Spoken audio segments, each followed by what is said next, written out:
Hi, I'm Bethany and welcome to an episode of The Library. We're going to continue talking about nonfiction picture books. I got a request for an 11-year-old kid who would like some nonfiction books. I did part one where we talked about nonfiction chapter books, and I thought it'd be really fun to do a second part where we talked about nonfiction picture books because all kids like picture books. All right. As a reminder, the book list is down in my Amazon affiliate link below in the description. So if you see any of these books that you're interested in, you can click on that link. It does not cost you anything to click on the link, but it is a help to me and I appreciate it so much. So let's get started.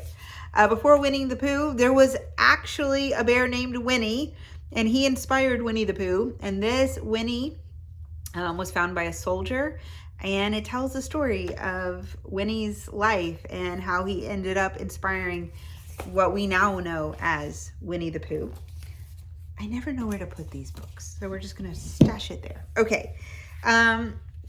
Jean Fritz has written a lot of books, both picture books and chapter books, about non-fictional events that happen. And this is And Then What Happened, Paul Revere. And so this tells the story of Paul Revere's ride to warn that the British were coming. So this is I like these books because they're funny, their illustrations are great, they're very engaging. It's just good. Okay. I really like picture books that are also biographies. I think it's fun. And it gives you it's amazing to watch how the author and illustrator really bring the individual's life in a picture book, to life. I think it's really interesting and fascinating. So I have a lot of those types of books. I think it's a good way to introduce kids of all ages to someone that maybe the picture book is the most appropriate way to introduce it to them. So for instance, The Boy Who Drew Birds is a story of John James Audubon. For a moment, I was worried I mispronounced his name. This is by Jacqueline Davies and Melissa Sweet. I love Melissa Sweet as an author and illustrator in particular. And so she does a very collage. The way she does art is very collage. And so you'll see here, she's drawn him, and then you have these elements down here. And while the page is smooth, she actually does literally build that page like that. So this was a separate entity from this, and then she scans it in. The process is amazing. I really admire her, so I was so thankful. Anytime I see a book by her, I'm like, oh, I want that part of my library because I think her art is fascinating. But this story is really interesting. The Poppy Lady is about Mona Bell Michaels and her tribute to the veterans and wearing a poppy to remember them.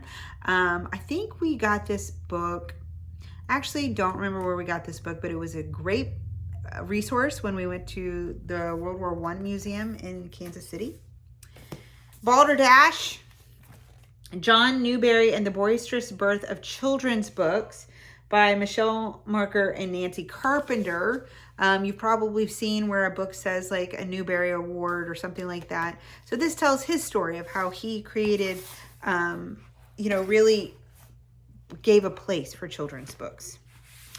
The Greatest Skating Race is based on a true story during World War II, where they had to skate across a frozen lake. So this is interesting. I think it's so well done. This book is Concrete from the Ground Up. It's illustrated by Steve Light. That's another author I really like. He's an author illustrator. In this book, he just illustrated it. But his art is very detailed.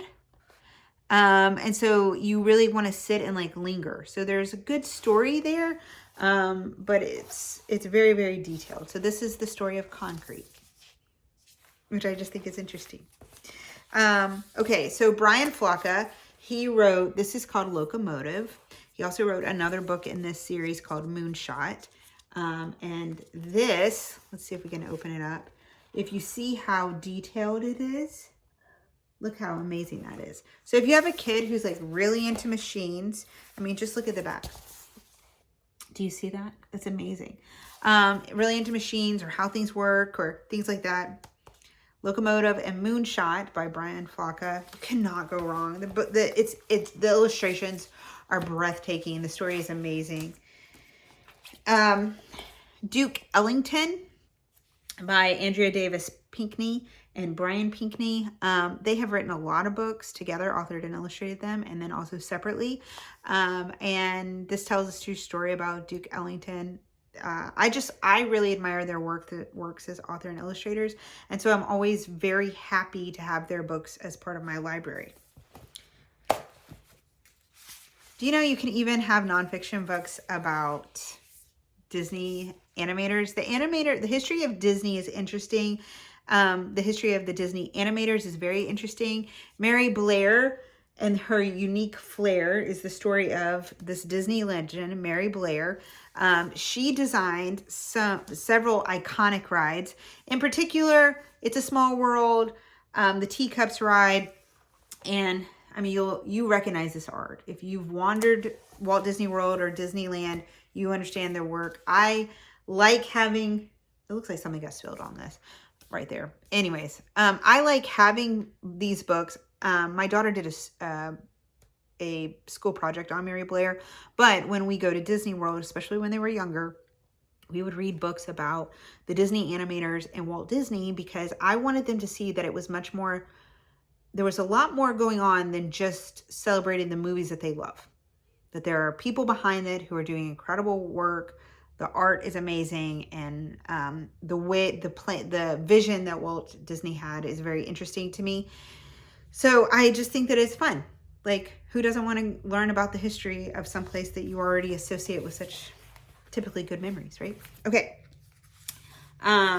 Here's several books that are very appropriately done about the events that happened on September 11th. So these, I have several books here. We read these books around 9/11 just because I want to, in an age appropriate way to have this conversation about American history.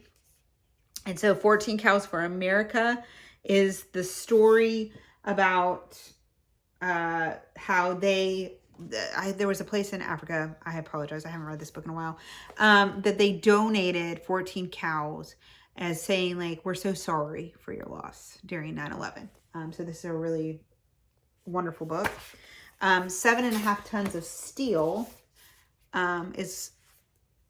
talks about, I think it was a beam in the World Trade Center, and it kind of, you follow that story. This is based on a true story as well. It's very interesting. In both cases, the art is just beautiful. Look at that.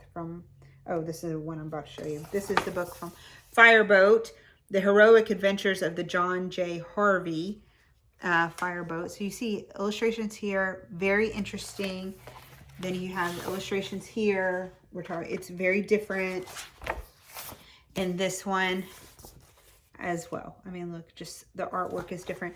I like having books like these books to talk about an event. Like, you know, as an adult, we know where we were during 9/11, and those images stay with us, right? And we may have lost someone or knew someone who passed during that tragedy. And so these picture books are a very appropriate and gentle way to introduce the situation, what happened, and walk through those, but also to remember there were a lot of brave people. And these books give us the opportunity to remember them as well, and to really celebrate so many heroic people that came rushing to the aid. And so I just think those are really good books to have as well. I think it's fun to look at what the nonfiction books are available, to be able to see. There's so many more I could have shown you, but for the sake of time, I'm trying to be sensitive to that. But if you have other requests about books that you would like for me to talk about, or questions, please leave a comment. I read them. I engage in the comments, and I'm always so grateful that you're here. So in the meantime, thank you for being here. Keep reading.